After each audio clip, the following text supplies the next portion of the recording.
it gives me really great pleasure to introduce Rob Francis, who is the Black Country Geological Society's first ever poet in residence.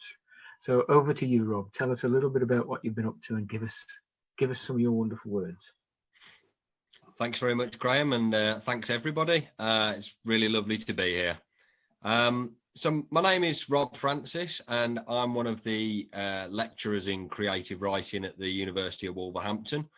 And for 12 months at least, will be the poet in resident for the Black Country Geological Society. And this is a kind of project that we sort of put together on the back of a fellowship grant that I received, which is part of the Early Researcher Award Scheme, which kind of enabled me to get money and free up some of my kind of teaching and research time to dedicate to this project, basically. And the working title of my work is The Chain Coral Chorus. I've always, one of my kind of areas of expertise, and over the last few years, my research has been mainly in ideas of how people and place connect, and all those different weird and wonderful elements that build up place, that kind of web together to give us a sort of spirit of place, and how we kind of, as communities and cultures, clash and connect with those things. With my main focus being on the Black Country and its industrial heritage and its now post-industrial status.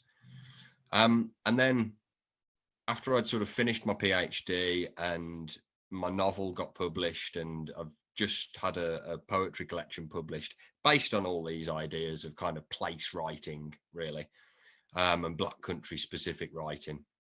A post came up on Twitter about 18 months ago with a picture of some chain coral. And it just sort of sparked my imagination, and I suddenly drew quite a few connections on what I'd previously done and the stuff that was under my feet, quite literally for me as well, because I live on the Renner. And so I was really intrigued with the symbol of chain coral and how that might be a symbol, well, how it is a symbol of connecting communities together, and how the geological heritage then mirrors the really important engineering and industrial feats that enabled Black Country culture. And that's sort of what I'm looking to do in my role here. What I'm looking to do is to look for the bedrock of place identity. So place identity was a term that was formed by the environmental psychologists to basically think about the ways that place and people interact, and how we imbibe and bring in our sense of place into our own identities. And if you consider that the Black Country's industrial heritage is such a big factor in that, really, it's without those mineral rich grounds and fossil rich grounds that gave rise to the industry, we wouldn't be where we are. So I sort of metaphorically and literally am seeing this as the bedrock of place identity, and you could say the bedrock of culture as well, at least regionally. So I'm kind of going around and searching out all the different Black Country geosites and all the different beautiful little bits of wonder in the Black Country Geopark, and I'm writing poems about it and running workshops about it and doing talks about it, and quite a few of these are online already. But I think Julie has put those already in quite a few of the newsletters if you want to take a re-look at some of them. But that's enough from me wittering on. Let me give you some poems. I want to start with a sequence of poems that I call Bibble. And for those that don't know, Bibble is a Black Country word for pebble. And again, it's based on these ideas that what's right below our feet is quite often overlooked and underappreciated in a overlooked and underappreciated region. So this is Bibble parts 1, 2, and 3. Bibble. She said, "It's just a rock," and she was right. "You're right, me wench, and that's the rub. It's just a rock, and they were just the sum of each." Part 2. She said, "It's just a rock," and she was right. "You're right, me wench, and that's the rub. It's just a rock, beginning with classed grains, swept into colloids, rushed with winds and rains, and ice racing, then halts, compresses. He sees his eye in hers as iris reflects June glass with tropopause and halite." Part 3. She said, "It's just a rock," and she was right. "You're right, me wench, and that's the rub. It's just a rock, beginning as mixed minerals, moulded, filtered, crushed in crust plates along the axis, forming leaves of foliation. He has dirt under her nails, tracing the Varuscan fractals of space-time fabric." Thank you very much. And I will leave you, again, based on these ideas, with things coming together and connecting in unusual ways, and that the grounds that we live on are the sort of fruit bed of that. This one's called Coalescence. Just spring, the last leaves left from autumn's mulching leak into pig iron grounds. Grey whack, fire clay, ironstone sit turbid at Netherton Spa, where dog walkers and rambling clubs and pinfold teens and locked-in pensioners sense the spectral gravity beneath feet. It seems to whine at the fly-tipped waist. It takes it into itself. And the buds from bramble, damson, wipe room from eyes between quick flash of bluebell, snowdrop. Room drips in Dalton caverns, as in weeping elms and human pores. This land leaves them colloidal. We suspend. Thank you very much. I'm looking forward to meeting more of you when we're able to, but a big thanks for everyone for having me, and thanks for those that have already sent their best wishes. Nice one, Rob. So I think you can see there that there's a wonderful expression that sometimes as scientists we don't see, and our subject touches the hearts of so many and touches the lives of everybody. But I think it's wonderful to have somebody like Rob to really see a different way, see deeper, and see and express in a different way. So I'd like to add my personal thanks, Rob, for that. That's tremendous to hear it coming from the author's mouth as well. Wonderful. Thank you. Thanks very much.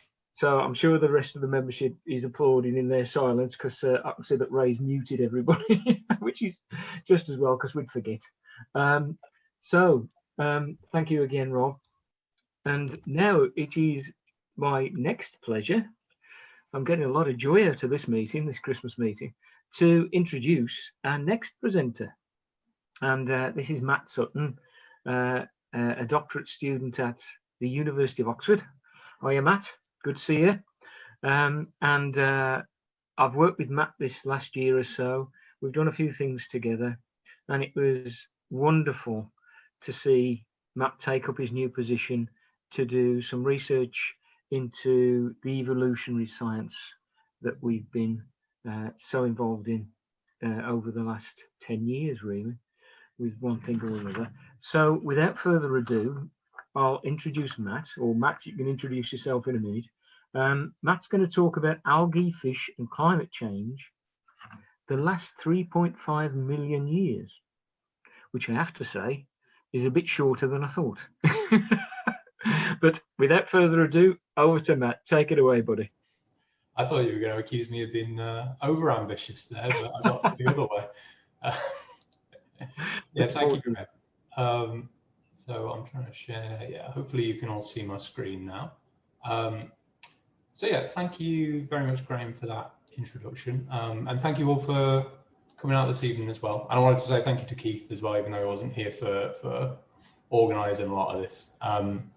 So yeah, like Graham says, I'm a second year PhD student at the University of Oxford. I've just gone into my second year. I was originally going to give this talk in March, but for reasons that I'm sure you're all aware of, that wasn't possible. I think it was actually on the day that I was due to give this talk that we had the apocalyptic warning from Boris that cancelled everything for the next few months. But I'm glad to finally be back and able to give this talk to you now.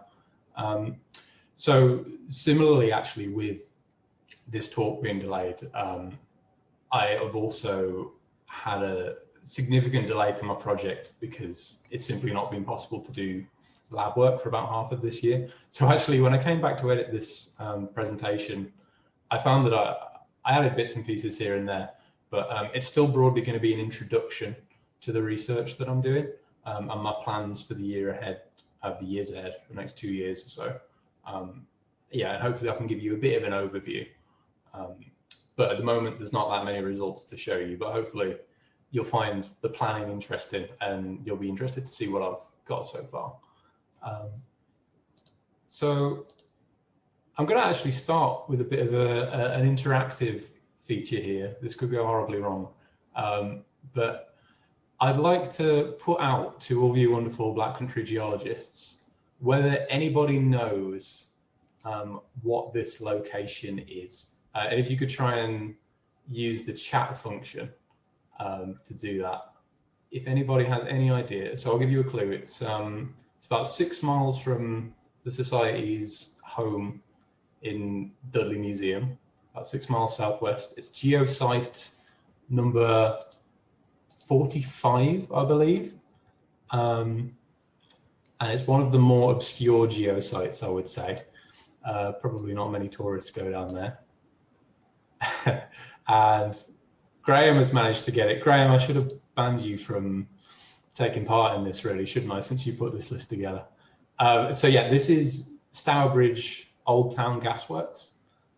It's located, I'll show you here. It's just north of the Stourbridge Ring Road. If you're coming from Worsley, Kings Wynford, driving south, just before the Ring Road on your left, behind a new estate of buildings, there's this old section. And this is really interesting to me in particular, because it's the only exposure that's publicly accessible of interglacial deposits in the Black Country. And what that means is basically, over the last 3 million years or so, the Earth has gone through cycles of warm and cold periods. And we've got quite a bit of evidence in the Black Country of stuff that was laid down and features that were formed during the cold periods, the glacial periods. But during the warm periods, this is the only site that you can actually walk up to and have a look at. It's about 100,000 years old. So it was deposited during the last interglacial period, which is also known as the Ipswichian. And it used to be a quarry. It used to be quarried for sand during industrial times. And then afterwards, a lot of the land was cleared and it was used as a gasworks. And actually, there's a lot of caverns nearby around there because the people who worked at the gasworks had bomb shelters dug into the sand during the last war, during World War II. But I'm interested in it particularly because of something that I found a few months ago, which was a study from 1917, where a professor from the University of Birmingham had heard about the remains of mammal bones and teeth that had been found by quarry workers at this site. So you can see here, this is just a little bit of a summary of what the professor had found. This. So we've got a real diversity of animals, and these were just lying in the sands that were laid down. I should say as well, these deposits were formed by the River Stour as it existed 100,000 years ago. So these are animals that lived and died on the banks of the ancient River Stour all those years ago. And what's really interesting is that these animals aren't animals that live in the same place as one another. This really represents a variety of different climates. So we can start off, we've got things like mammoths and woolly rhinos, and those are the really iconic Ice Age animals. When you think of that, you think of them inhabiting tundra, a very like open, sparse landscape that they would have lived in. But he also found the remains of more temperate animals like deer and bison. And then even more so, he found the remains of animals that nowadays we tend to think of inhabiting warm environments, so like horses. But in particular, he found the remains of a hippo there as well, which is quite remarkable, I think, because actually interglacial Stourbridge wasn't that much warmer than it is today. It was maybe slightly warmer, and somehow hippos had managed to find their way all the way to the River Stour. And we don't see that today, which is interesting in itself. And there's various reasons, and I could give a whole talk about that if I wanted to, but that's something to mull over. Okay, I'm going to do the same thing again. There's only one more, don't worry. So this is another interactive section. If anybody knows where this is, please submit your answers. Oh, Robert's right on it there, straight away. Good job. Yeah, absolutely. So this is West Park in Wolverhampton. And this is also a fairly recent feature. This is more recent than the sands at Stourbridge Gasworks. I'm sure most of you know this already, but in West Park, there's a few examples of glacial erratics. So these are stones that were carried by glaciers from Scotland and Wales and Northern England during the last ice age. And the glaciers followed tongues, they were like tongues across the landscape, and they deposited the things that they'd picked up and torn from mountainsides up in those mountainous areas. And so in Wolverhampton, we can see the remains that had been ripped up and traveled hundreds of miles across this body, which is called the Fennoscandian Ice Sheet, which is not a very nice name. But basically Wolverhampton is the southernmost limit in the Midlands, at least, of this ice sheet during the last ice age. So basically with that, I want to put across the idea that we had some really rapid fluctuations in the climate over the last 100,000 years or so, which is really not a long time. I suspect when I'm talking about hundreds of thousands of years, it's a time scale that's a lot shorter than people normally talk about when they're invited to speak to the Black Country Geological Society, because this is almost geographers' kind of time scale. It's really quite a short period of time to have such drastic change and to see such drastic change in the landscape. So what is happening? What is happening with the climate at this point in time? Well, I've got a figure here that shows how temperatures have changed. Average global temperatures have changed over the last roughly 3.5 million years.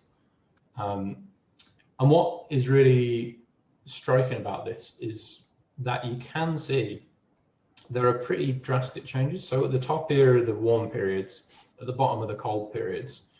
And we see this, this pattern of warm and cold pulses. So typically we have really short warm periods, such as the last interglacial. So that's when the Stourbridge Gasworks sediments were deposited during the last interglacial, this warm period. And then we have these prolonged cold periods in between these glacial periods. And that's when the erratics were laid down, and that's when the ice sheets were at their maximum extent during these glacial periods. And this period of time is known as the Pleistocene. The last 2.5 million years is the Pleistocene. And we can see when we look back at things like ice core records, or if we reconstruct the chemistry of the ocean by looking at shells that were deposited, that we have this rhythm of warm and cold periods, which is amazingly regular. And I think this period of time is also really interesting Because if I can focus your attention on the right-hand side of this graph, so we currently sit just after where this red dot is. And these are model predictions of future global temperatures based on different, we call them relative concentration pathways. But basically what this red chart here indicates is if we carry on pumping out carbon dioxide at the same rate that we're doing now, and we never slow it down, how much will the planet warm? So in that scenario, we warm a lot. And then we have various different scenarios based on, do we adopt more green technologies? Do we learn how to capture carbon from the atmosphere? That kind of thing. And under those circumstances, there's a lot less warming in the future. And what's really striking, and this figure does a good job of showing, is that there are points in the geological past where we really overlap in temperature with what we expect to see in the near future on our own planet. And I think that's really interesting because it means that by looking at geology and by looking at past records of climate, we can actually start to think about, well, how is the world going to look in 100, 200, 1,000 years time when we've messed around with the climate. So what I'm really interested in is in particular the last interglacial, which is seen as like a low to medium intensity climate change scenario. And also much further back in time, about 3 million years ago, this period of time called the mid-Pliocene warm period, which is more like an analogy for a high emission scenario. If we warm by 3 or 4 degrees in the future, maybe we can look at the mid-Pliocene, and that will be a sort of mirror into which we, a means by which we look into the future. So just briefly, why do these cyclical changes happen? We have these things called Milankovitch cycles. Basically, the Earth's orbit varies in different ways. Sometimes it's squashed, sometimes it's elongated. The way that the Earth's axis tilts changed. And basically, we think that this affects the amount of warming that we get from the sun and the amount of energy that we get, and basically determines whether the Earth is going to be hot or cold. And there's a bunch of climate feedbacks as well that go into this. But essentially, for the last million years or so, the Earth has seen these glacial, interglacial cycles at roughly 100,000 year intervals. And we think that's driven by how squashed or how circular the Earth's orbit around the sun is. And I won't go into great detail on that, because again, you could have a whole talk on it. But that's just, that's just an explanation as to why we see these cyclical changes in the Earth's climate over time. So let's just think a bit more about what changes do we see on glacial, interglacial cycles. So we can think about ice sheets, like we talked about before. As the ice sheets grow, the sea levels drop and vice versa. More land becomes, so more land is exposed above the ocean during ice ages, which means that, for example, humans were able to cross over the land bridge from Europe to Britain at the end of the last ice age, because the sea levels were still low enough that the English Channel was solid land. And also we can think about during the warm periods. So for example, going back to the last interglacial, we think that a half of Antarctica, a half called the West Antarctic ice sheet, probably melted completely. And that added to about 3 meters of sea level rise, which means that 100,000 years ago, the sea level was actually much higher than it is today, and much higher than it's even predicted to go into the near future. So that's just one example of how the climate changes and how the landscape changes over the course of these glacial interglacial cycles. We can also think about temperature directly. So this is not something that we think about, but the temperature doesn't actually increase uniformly with climate change. So if we're just thinking about modern day climate change, we can see that there's big disparities And you can imagine that there's going to be big environmental differences between what happens in Siberia, which is the region of the world that's warmed the most, and say Alaska, which is actually cooled even when the planet as a whole has warmed significantly. This also feeds into aspects of biology as well.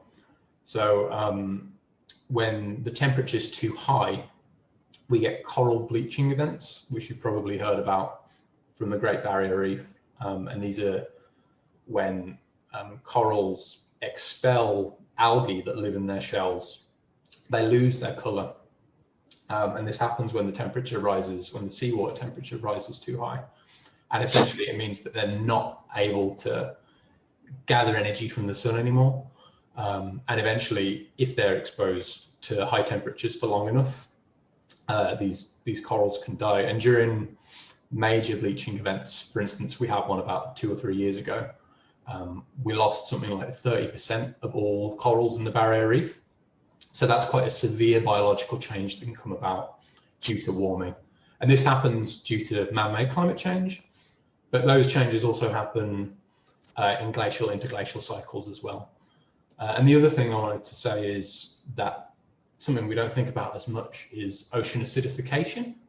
So as the amount of carbon dioxide in the atmosphere increases, more carbon dioxide is taken up by the ocean, which means that the pH of the ocean actually drops.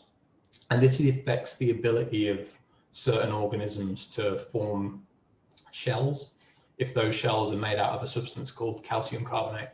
So at the top of here, you can see a creature called the pteropod that was exposed in this experiment to a pH that is predicted to be in the average pH of the ocean in the year 2100. And you can see that the shell initially forms okay, but actually begins to degrade in these relatively acidic waters.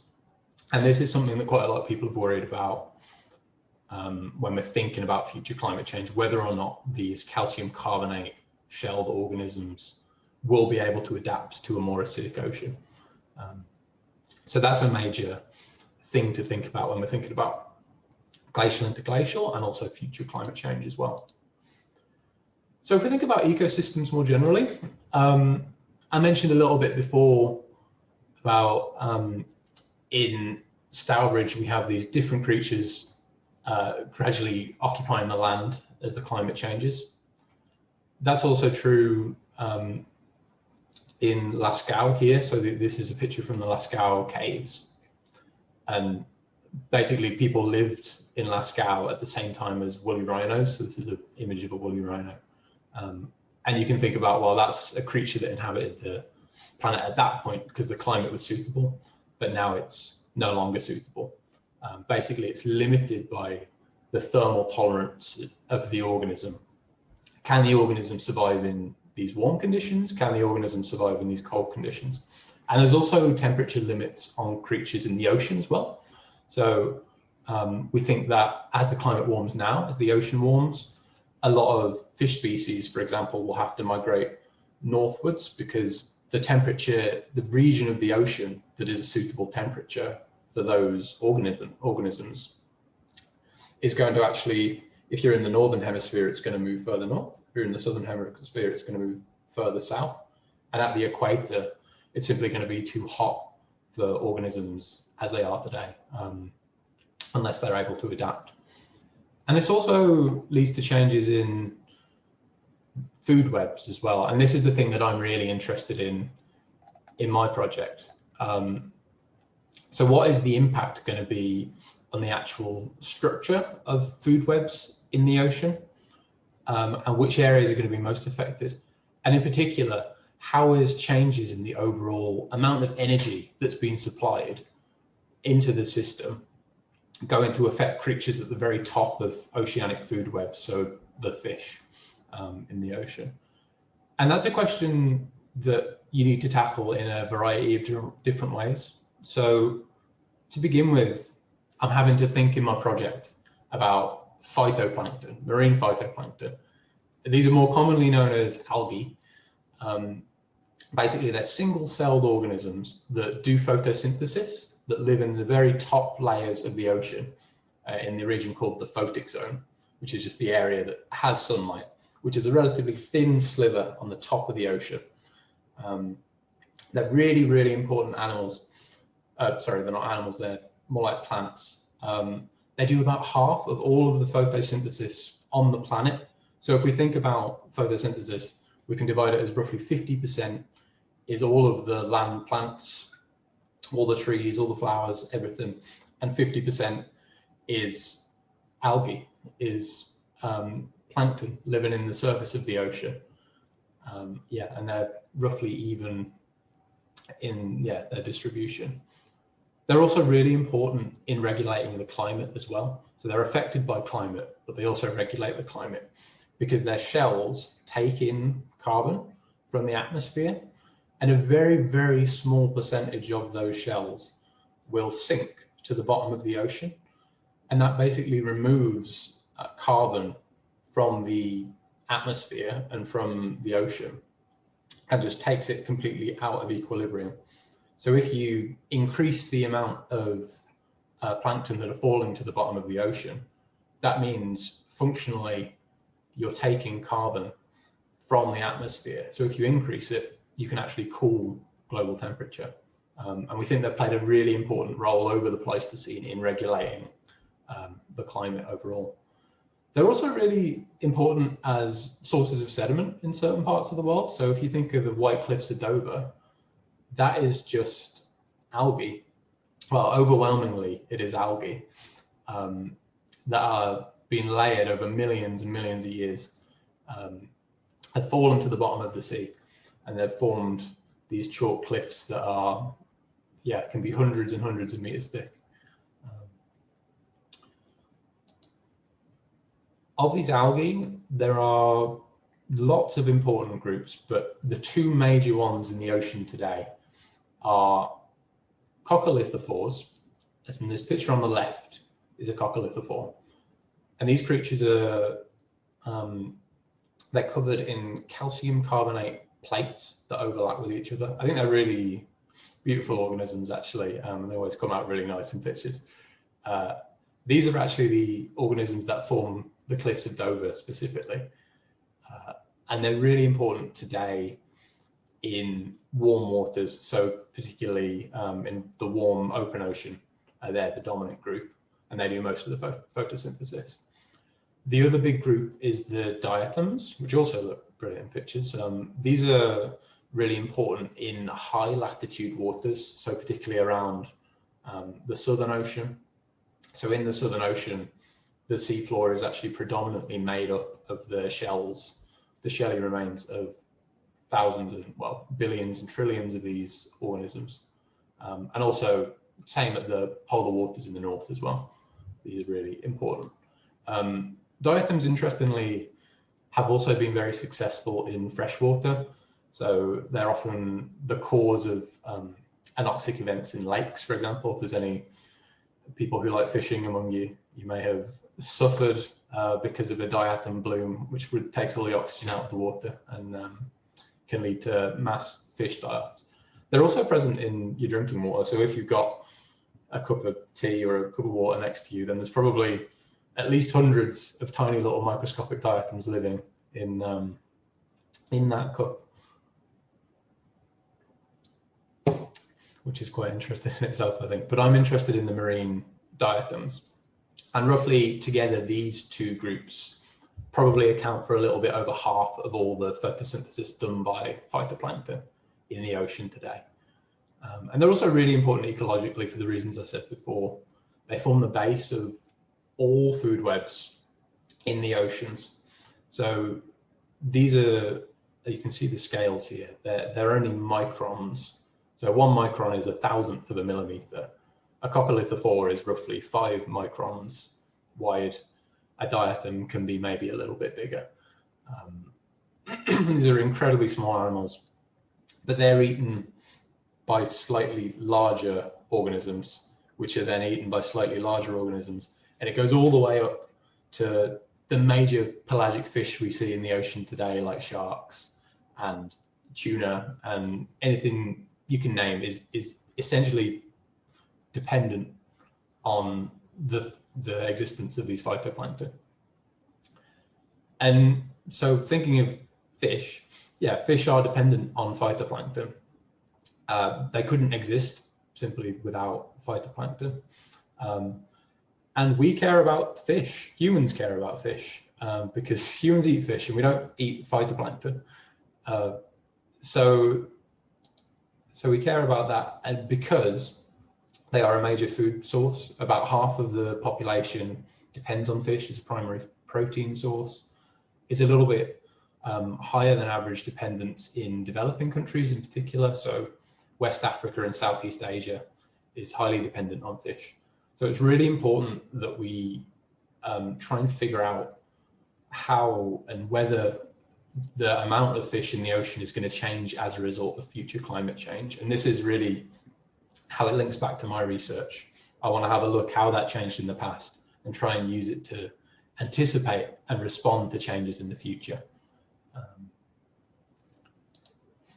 So with all of that in mind, these were the research questions that I came out with when I did all of my literature reviews. I want to find out, how are algae impacted by past climate change?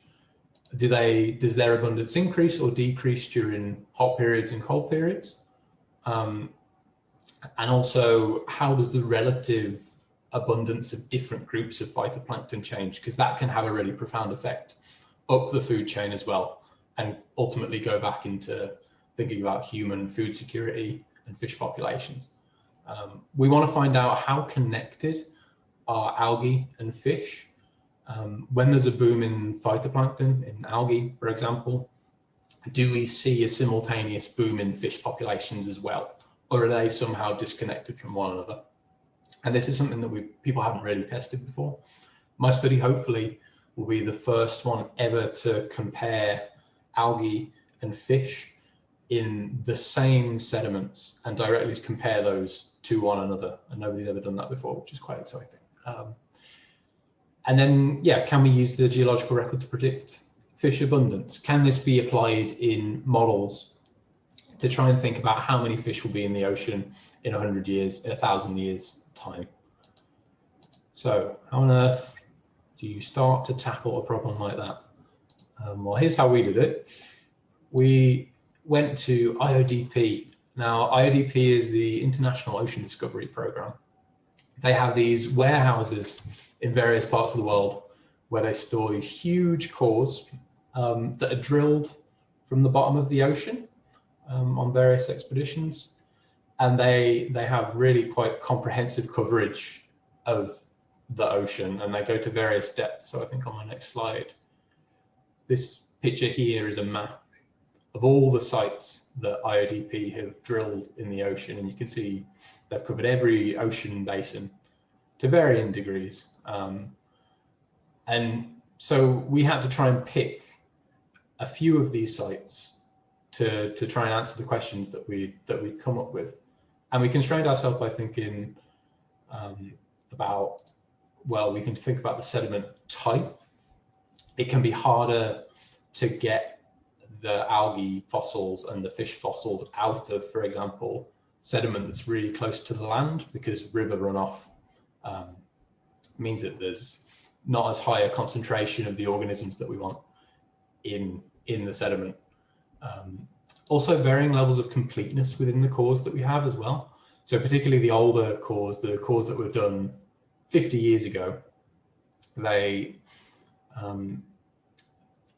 excuse me, they were not as savvy basically with their equipment. The technology wasn't as good. Quite often there's gaps. So we want a continuous drill hole, a borehole that goes all the way down for several hundred meters. Sometimes there's gaps in the older cores. And we want to avoid stuff that's too close to the continent. So in the end, we settled on 2 cores, both in the North Atlantic, one of them a few hundred miles off the coast of Britain and Ireland, another one right in the middle of the Atlantic. And these cores were really far away from any river contamination. So hopefully all of the material that we see there It's just stuff that's falling out of the ocean above it, and it's not being influenced at all by runoff from elsewhere. So in September, it was very exciting. I ordered these in about February, and then everything happened. And then finally in September, I got 2 wonderful cardboard boxes with 580 samples of mud. Each of them only about this big. They weigh about 50 grams each, and each one of them is a single point in time from the last 3.5 million years. And it was quite amazing actually to lay all of these sediment bags out and going from left to right, 3.5 million years. You can fit roughly the whole of human evolution into if you go from here onwards, humans evolved about 2 million years ago. And then, yeah, so I think maybe about 400 of my 580 bits of mud were around at the same time as people, which is quite an amazing thought. So when I actually got these under the microscope, this is a sort of typical field of view. And it's dominated by calcareous, so calcium carbonate based organisms. Coccolithophores, there's a lot of them, how we mentioned earlier, and also foraminifera, which are a type of zooplankton, so a predatory plankton that eats the algae. And all of these little white blobs are foraminifera. And that's not what I wanted really. I wanted fish teeth, and I wanted diatoms and coccolithophores. So there's a lot of processing that I have to do in order to actually find the things that I want in these samples. I also wanted to say thank you to the IODP, who I'm very grateful for giving me so much material for absolutely free. It's a wonderful service they do.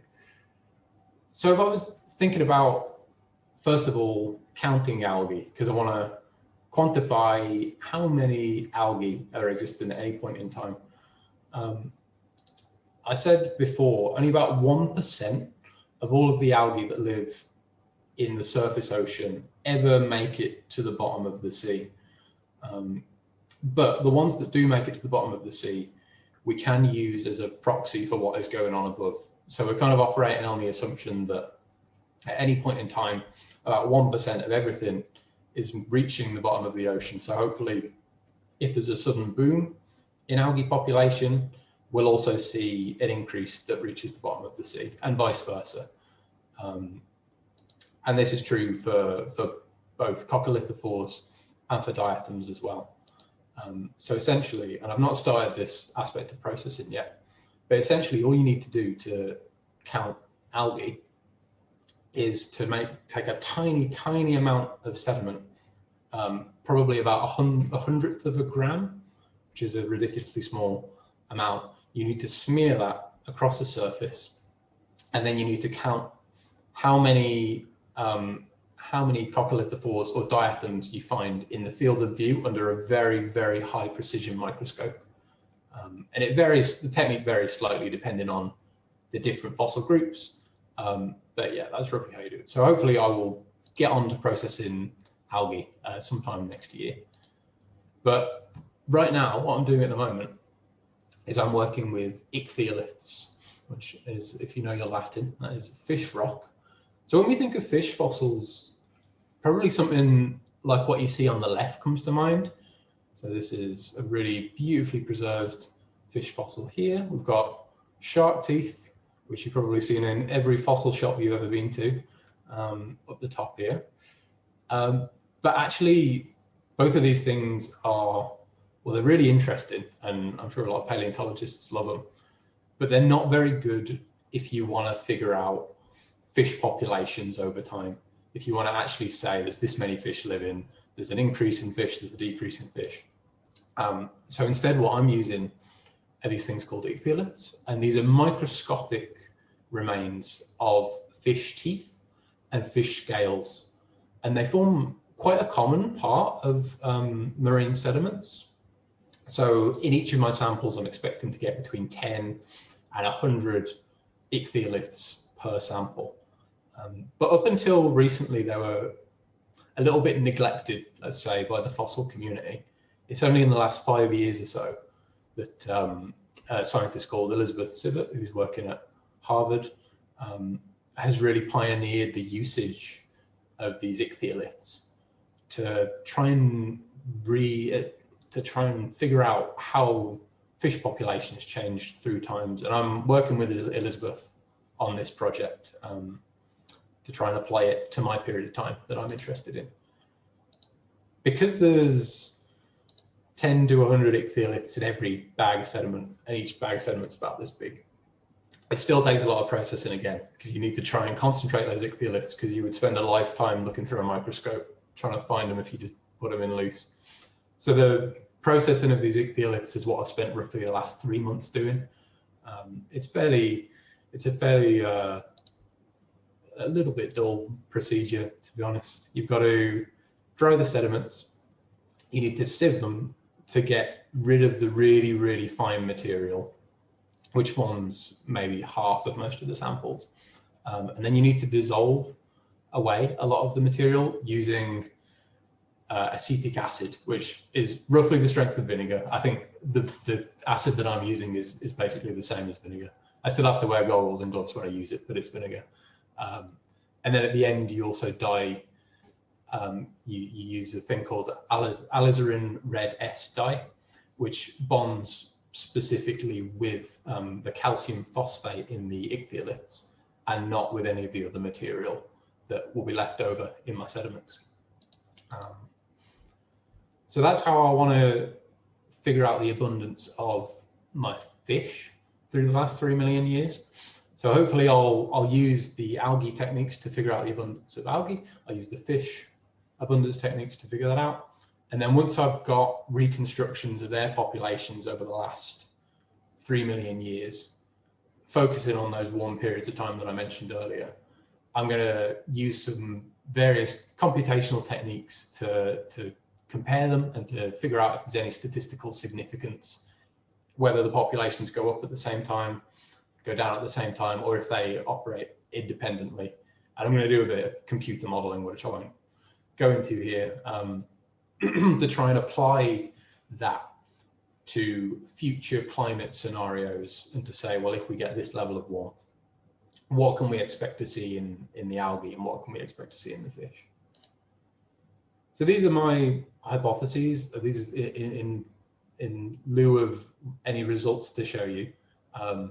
What I expect to see is that during warm periods of time, you actually increase the population of phytoplankton broadly. Because at the moment, coccolithophores in particular are limited because they can't tolerate cold above a certain latitude in the ocean. So we would expect to see them moving northward and increasing in abundance. We would broadly, just on first principles, expect to see, well, if there's an increase in phytoplankton, which are at the bottom level of the food web, well, there should also be an increase in the fish population because they're the higher level of the food web. So that's my hypothesis for that. It's possible that there's various different ways that different levels of food webs are connected. So it might not be that straightforward, but that is my initial hypothesis.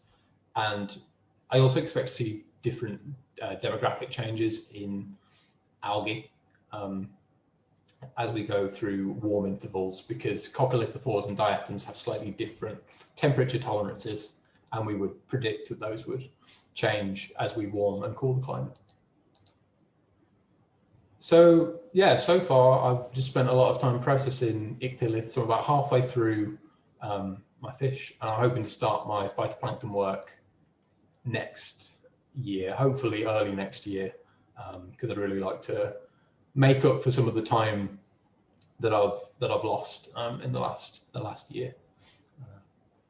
So this is probably, I thought I'd show you this as well. This is probably the most interesting single thing that I've found so far in any of my samples. So I was really curious what this was. It's a couple of millimeters wide, which is bigger than most of the material in my sediment. It's about 2 million years old, and I had no idea what it was. And I showed it to my supervisor, and she described it as a fecal pellet, which is a polite way of saying a bit of fish poo from 2 million years ago. So I thought that was pretty wonderful.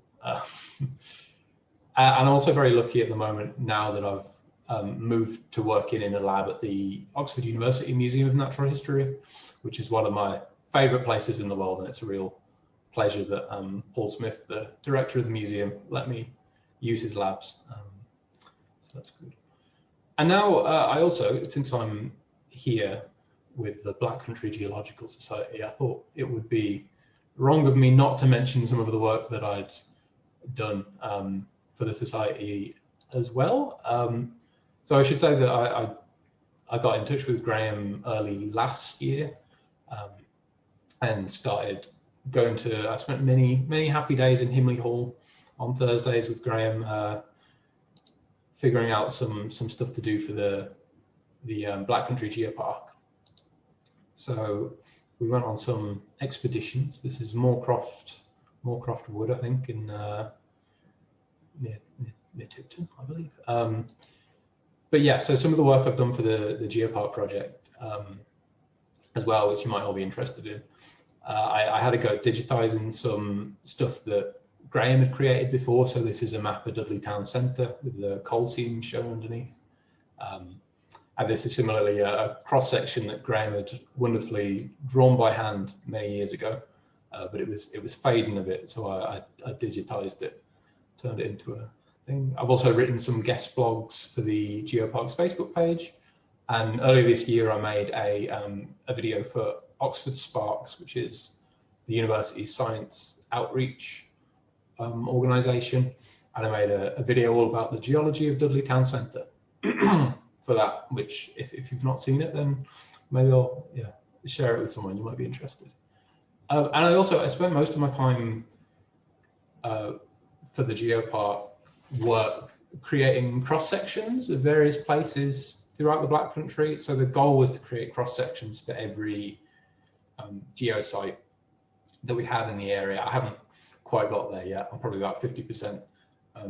But as part of that, I also created a couple of posters. So for the International Festival of Glass last year, I created this Geology of Stourbridge, 300 million years of the Crystal Mile poster, which I think ended up at King Ed's, I was led to believe, which was nice. But I've tried to create a few more of those for various places. So if anybody is interested at all in having one of these and seeing some of the sections or the maps or anything, then please feel free to get in touch with me about that. Because at the moment they're just sitting in a Google Drive, and I'd much rather they were put to use if anybody's interested in having a poster or even having a digital copy. So all that's left to say is thank you for listening. Thank you to National Environmental Research Council that funds me and the IADP, and my supervisors, Erin Sout, Tracy Hayes, and Ros Rickaby. And I'm semi-active on Twitter, so if you want to keep up to date with my research, then please feel free to follow me on Twitter as well. So thank you for listening.